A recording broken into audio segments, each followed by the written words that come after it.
In March 2026, the news broke that Ian Huntley, the man responsible for one of the most shocking crimes in modern British history, had died.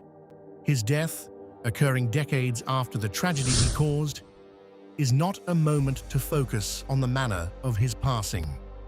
Rather, it is a moment to pause, to remember, and to reflect on the lives of two young girls whose lives were taken far too soon, Holly Wells and Jessica Chapman.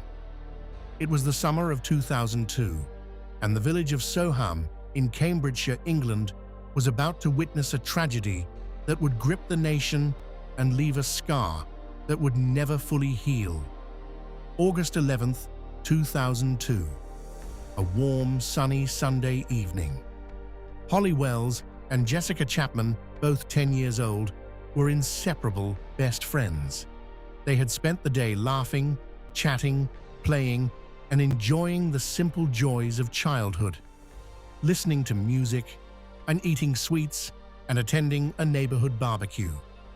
After 6 p.m., as the lights slowly faded, the girls were last seen walking through their village, unaware that their lives were about to be changed forever. As the evening wore on, their parents grew concerned. Sharon and Leslie Chapman and Kevin and Nicola Wells began calling each other, asking if the girls were with their friends. By just before 10 p.m., a sense of growing panic had settled in. The parents made the decision to call the police. But this was no ordinary missing child case. This time, the girls were not at a friend's house, and they would not return safely home that night. In most cases of young children going missing, relief comes quickly. A child is found wandering, playing, or at a friend's house. Parents breathe a sigh of relief. But not in Soham. Holly and Jessica had truly vanished. Over the coming days, the small village became the center of national attention. Police inquiries expanded. Journalists flooded the streets, broadcasting images of the two girls in their Manchester United shirts.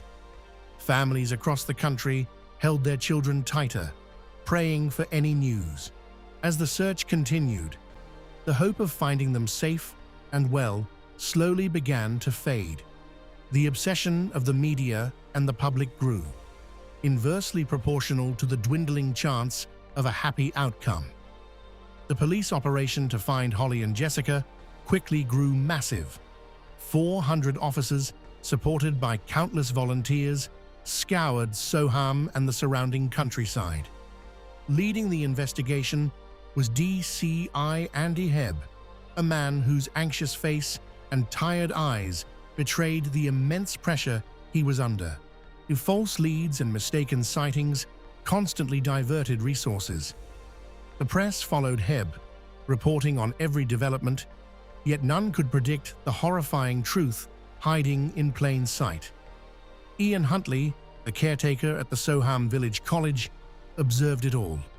He was small, unremarkable, blending into the background as the world searched for the missing girls. At the college press briefings, he was always there, in the corner of reporters' eyes. Walking past his ordinary house, one would never suspect the evil hidden inside. When a jogger reported disturbed earth near Newmarket Gallops and claimed to hear screams, the police followed the lead, digging desperately. Huntley knew the girls were not there. Each false lead, every wasted hour, weighed heavily on the families and the officers. But for Huntley, and it was just another day hiding his secret. Accidents may take lives. Mundane events may cause sadness. But at Soham, evil had a face. On that summer evening, Holly and Jessica were taken from their walk past Ian Huntley's house. Inside, they suffered unimaginable cruelty. It took nearly 2 weeks before the truth began to emerge. The police arrested Huntley and his girlfriend, Maxine Carr. Soon after, the girls were found hidden in a ditch near RAF Lakenheath, 10 miles away. Forensic evidence linked the crime back to Huntley's house, and even to the bathroom where he had attempted to hide the unimaginable evidence of his crime.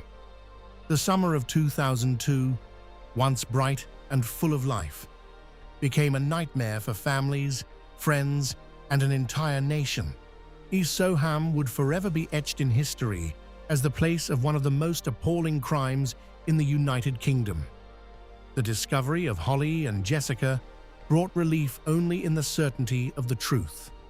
The pain for their families, however, was unbearable.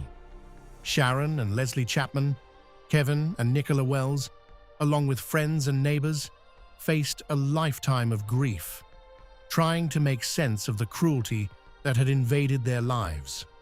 For the village of Soham, the horror left a permanent mark. The once quiet streets were now associated with tragedy, loss, and national mourning. Children continued to play, life went on, but the memory of Holly and Jessica remained, a sobering reminder of how fragile life can be and how evil can hide in the most ordinary places. Ian Huntley's death in 2026 closes a chapter for the perpetrator, but not for the victims, their families, or the community. Only Huntley knew why he did what he did, and now, even that knowledge dies with him. The Soham tragedy reminds us that evil can sometimes wear the mask of ordinariness. It reminds us of the importance of vigilance, care for children, and compassion in the face of grief. It is a story of loss, heartbreak, and the enduring strength of families who face the unthinkable. The Soham case had far-reaching impacts. It influenced child protection policies, media reporting standards, and the public's awareness of personal safety. Across the country, parents and guardians became more attentive, and the story of Holly Wells and Jessica Chapman became a permanent reminder of the fragility of life. As we remember them, it is important not to dwell on Huntley's death or his fate. Instead, we honor the lives of two innocent girls and the love and strength of the families who continue to grieve, teach, and remember. Soham is no longer just a quiet English village. It is a symbol of tragedy, vigilance, and the enduring need to protect the most vulnerable among us. Holly Wells and Jessica Chapman may have left the world far too early, but their story is remembered, their memory honored, and their lives celebrated through the love of those who survived them. The summer of 2002 may feel like a fever dream, but the impact of that time remains real for those who remember.